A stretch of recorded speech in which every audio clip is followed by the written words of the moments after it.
Despite agreeing to a temporary ceasefire in the Gaza Strip, Israel continues to escalate on other fronts, causing more tension in the Middle East. The four-day ceasefire in Gaza, which is supposed to include the release of 50 Israeli hostages by Hamas and some 150 to 300 Palestinian prisoners from Israeli jails, entered into effect on November 24th.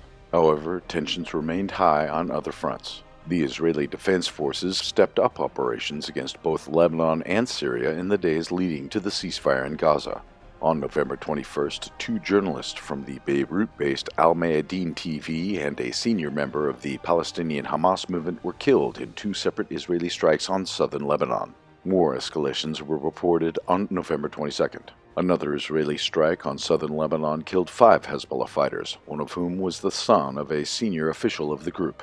Also on November 22nd, 2 waves of Israeli strikes targeted Syria, with the second targeting the town of Set Zanyab to the south of the capital Damascus. Iran's Islamic Revolutionary Guard Corps and Hezbollah are known to be present and active in the town. The Yemeni front was also active in the days leading to the ceasefire in Gaza. On November 22nd, the Houthis launched a number of cruise missiles from Yemen at military targets at the southernmost Israeli city of Eilat. The IDF said that one missile was intercepted by a fighter jet over the Red Sea. In addition, a United States warship intercepted multiple suicide drones which were launched by the Houthis from Yemen over the Red Sea on November 23rd.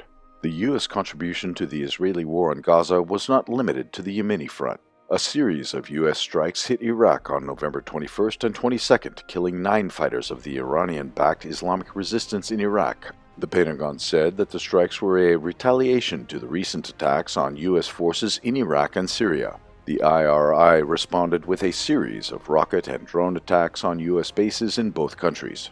While the temporary ceasefire in Gaza was widely seen as a sign of de-escalation, Israeli provocations on other fronts could lead to a dangerous confrontation with Iran and its allies. In addition, Israeli officials appear to be determined to continue the war on the Strip. U.S., Egypt, and Qatar, who brokered the ceasefire, are reportedly working to expand it. Cairo and Doha are worried about an all-out war in the Middle East. Meanwhile, Washington is likely just concerned that the Israeli war is distracting attention from Ukraine.